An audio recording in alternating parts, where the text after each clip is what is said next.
We will be starting with the first chapter in our politics text, and it is what is democracy and why democracy. So here we will be learning about the main features of democracy, the definition for democracy, and why democracy is said to be better than other forms of government.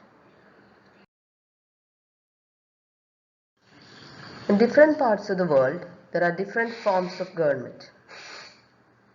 But still, most of the countries are having democratic form of government. And let us see what are the main features, common features which we all are familiar with, the democratic form of government. First of all, we know that elections are common in all the democracies. And all major decisions are taken by elected representatives. Then all people have a fair chance to elect the representatives and also to be an elected representative. And elections are to be held at a regular interval. These are some of the common features we have learned in your previous classes about democracies. At the same time, several countries still are not democratic. They are non-democratic countries.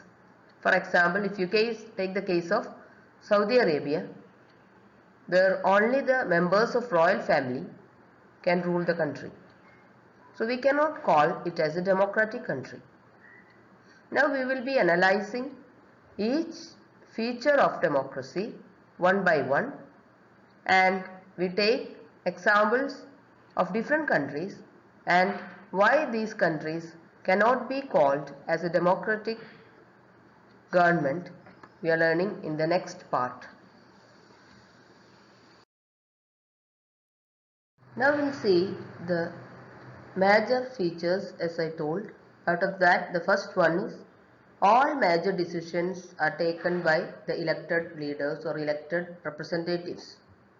And for this, we are learning about Pakistan, which is our neighboring country. Pakistan was a democratic country, and the democratically elected government was deposed by Parvez Musharraf through a military coup, and he acquired the power and he declared himself as the chief executive of the country. Later on, he changed his designation and he adopted the title President. So Parvez Musharraf became the President of Pakistan through the military coup. That took place in the year 1999. Again, in 2002, he held a referendum. Referendum is somewhat like an election itself, but there is one difference. In an election, there will be different contestants. But in a referendum, people can vote for or vote against the existing ruler. And through the referendum, he extended his rule for 5 more years. And in those years, he amended the constitution. And the major change that he introduced was the legal framework order. That is an order issued by Parvez Musharraf. Let us see what are the major features of this order. According to the condition of this order, President can dismiss the national government or the provincial government. And as I told, there is a group of elected representatives, elected legislature was there, that was supervised by the National Security Council. That is mainly headed by army people. So the National Security Council supervised the work of elected representatives.